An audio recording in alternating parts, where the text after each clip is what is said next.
Hello everyone, welcome to Agritech Founders Diary, and today we're having an amazing guest joining us this morning, and it's really a pleasure to have him join me. I think I've been chasing him for the past 6 to 8 months.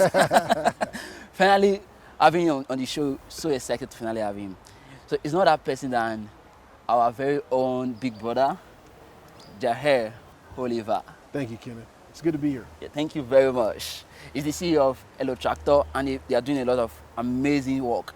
I've been following Jehiel Tractor story for like 3-4 years now, and your story really amazed me. Thank you. So first of all, I would like to meet you too. Let's get to meet you too. Where did this whole thing started from? Okay. Yeah, so initially, I started my career in finance. Okay. And was interested in doing work that was more meaningful to me. Yeah. And that took me into a career in microfinance, exploring how credit markets could reach the base of the pyramid and create opportunities that were commercially viable and sustainable, which then led to agriculture. And as I was exploring agriculture and all the different ways to support specifically smallholder farmers within their production systems, I recognized the need for mechanization. But the difficulties in getting expensive equipment to smallholder farmers in a way that was convenient, that was affordable, and that's where Jehiel Tractor was born. In fact, I was at the International Rice Research Institute in the Philippines when I came up with the idea, and 9 years later, we're here. Oh, 9 years. Yeah. That's so much. So almost a decade now. So what's been the experience building Jehiel Tractor so far? Well, I mean, ups and downs. Like any business, you go through cycles, and particularly tech-enabled businesses, startups, certainly there's no shortage of downs, but the ups balance it out. But my experience has mostly been a positive one in that agriculture is a unique industry in that the work that you do has real impact on our farmers' lives and growing not only their income, but also productivity and food security for entire communities and regions. And that's fulfilling work. And I think, especially this younger generation, is looking beyond just how much money I can make and think about what value I can bring and what imprint I can leave on the world. And agriculture is one of those industries that can really provide some pretty meaningful impact. Great. So far, what's been your success story? Generally, for Jehiel Tractor? Yes. Well, we surpassed 1 million farmers a month ago. Yep. We had a big party at the office on Friday. Oh, okay. So that was exciting. 2 years ago, we launched the tractor finance product. That was also exciting because, you see this tractor behind us, that's $30,000 worth of equipment. And financing somebody who has no formal credit access, no commercial bank relationship, to now be able to access financing to own a tractor is pretty amazing as well. And making sure that product performs commercially, those borrowers repay, the money recycles to finance more tractors is pretty amazing. Wow. I think you've done an incredible work. But so far, what's your pain point? What's the pain point that Jehiel Tractor is trying to solve for smallholder farmers? Yeah, I mean, you don't want to gloss over the challenges.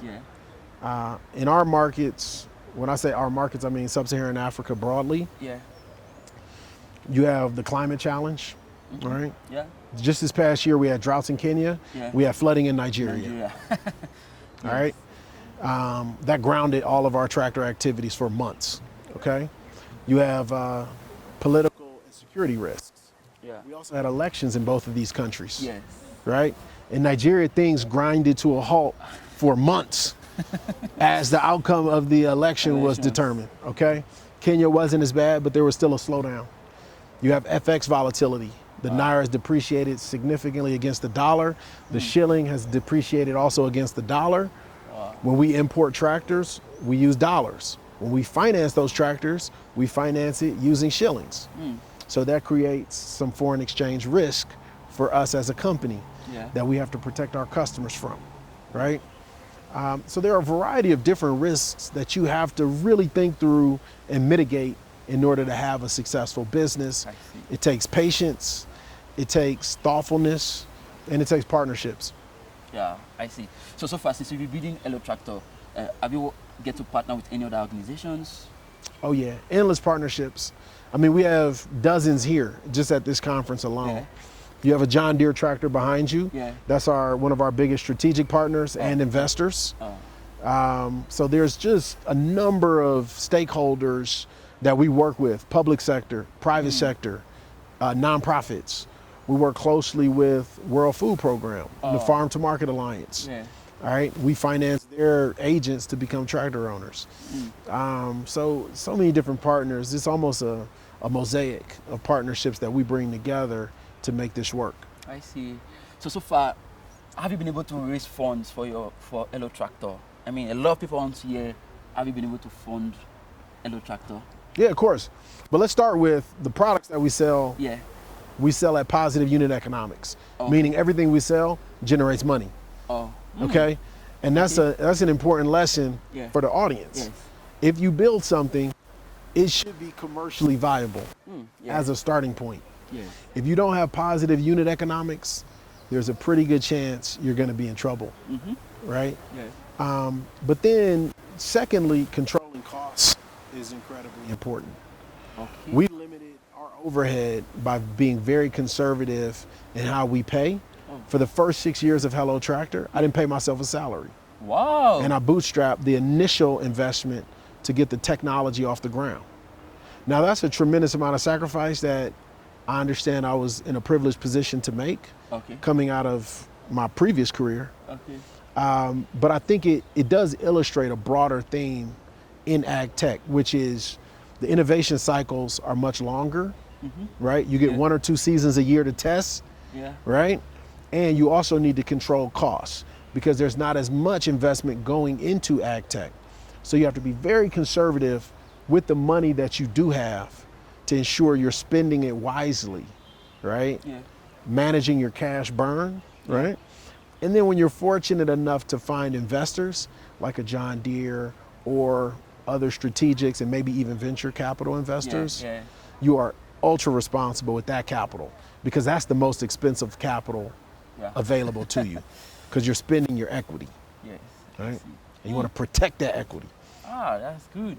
Ah, I mean, a lot of lessons to learn from you, really. Very, very strategic lessons to learn. So, well, let me ask you, so as we begin to wrap up, what do you see the future of agri-tech to be in the next 10 years? Well, first of all, Africa, you Yeah. mean in Africa or globally? Okay, first of all, let's talk about in Africa, then globally. Where do you see the future of agri-tech? So in Africa, I mean, there's a tremendous amount of opportunity to close the yield gap and establish Africa as a region, Yeah. as a global breadbasket. Yeah. All right. You have some key production regions on earth: Brazil and Argentina, Yeah. the U.S. Midwest and the Canadian prairies, India, China, right? Yeah. These are high producing regions, the Black Sea ports, which is basically Ukraine and Russia. Yeah. These are the top food producing regions on earth. Africa could be a part of that mix. Now, what's the role that technology plays? Well, first of all, we don't have the public investment to outcompete these regions, all right? Yeah. Most of our governments are still in the very early stages Yeah. of maturity. So we can't outspend other regions. We can't have a farm bill like we have in the US. That's a multi-billion-dollar bill, okay? How do we avoid having to invest that amount of tax money into agriculture? Through innovation, right? So when we have things like tractors going out into the market, that tractor has to be optimized. It cannot afford to sit idle, right? Yeah. That tractor parked right there is a no-no in the Hello Tractor marketplace. That tractor needs to constantly be working in a field. Yeah. It has a national footprint. If we're in Kenya, it starts in Busia, or Kisumu, and it's working its way all the way to Kilifi. As the seasons change, it's following those crop calendars, maximizing the utilization of the tractor. That same tractor in the US might sit idle for 6 months, right? Innovation is what makes that tractor and tractor ownership in this market possible, right? And that's true across every key aspect of the production system. We focus on mechanization, but there are innovators focusing on so many different aspects of the production cycle, from the seed system, right? Fertilizer, sale and distribution, agronomy, how to use digital tools to bring insights to farmers without things like land grant institutions and publicly funded extension services, right? All these things will require innovation in order to bring down the costs and increase accessibility. Great. So last, let me ask you, what's your key message to other agri-tech funders coming? I mean, what's your message to them? Yeah, thanks for that, Kenneth. So I would give two messages. One message for the innovators, and then one message to the investors that are providing the capital, the lubrication to that engine of innovation.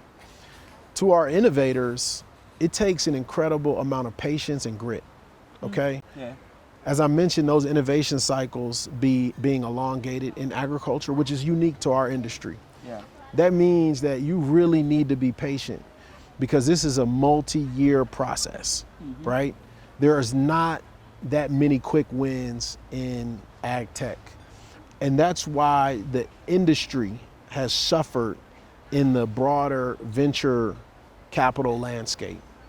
As an asset class, ag tech has underperformed because many of the innovators are looking for quick wins, when some of the most established companies in agriculture are all 100-plus-year-old companies.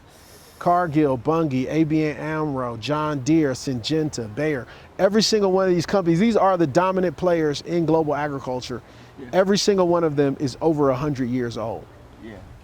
If you go over to the tech sphere and who dominates technology, every single one of those companies less than 25 years old. The innovation cycles are very different. In tech, traditional tech, much shorter innovation cycles. Scaling can happen a lot faster, right? In agriculture, and by extension, ag tech, innovation cycles are elongated. And so as an entrepreneur, you need to be prepared for that. You need to capitalize yourself accordingly. You need to manage your overheads. And when you work with farmers, those relationships, once you win them over, are incredibly sticky. Farmers are loyal, but it takes a long time to engender that trust. So you should prepare for that. Now, the second message is for the investors. In our ecosystem, a lot of the investors take traditional VC models to investing. They invest on a 10-year fund cycle. But as I mentioned, the innovation cycles are longer. So if you have to liquidate your investments in 10 years, do you have enough time to support that entrepreneur to maturity? Hello Tractor is a 9-year-old company. 9 years. Okay? We just reached 1 million farmers.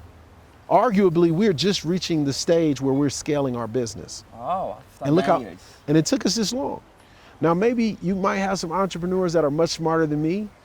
Certainly they exist.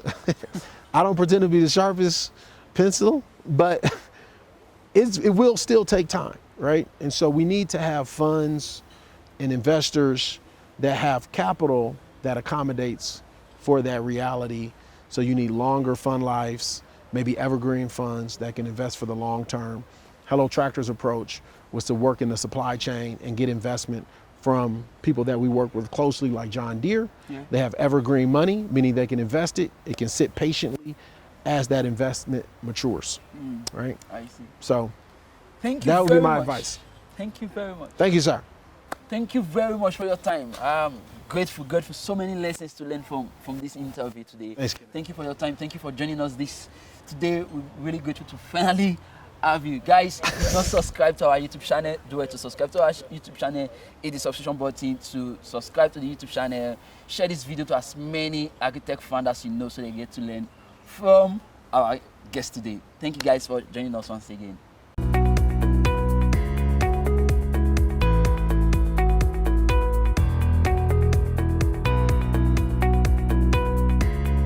Hello everyone, welcome to Agri-Tech Founders Diary, and today we are having an amazing guest joining us this morning, And it's really a pleasure to have him join me. I think I've been chasing him for the past 6 to 8 months.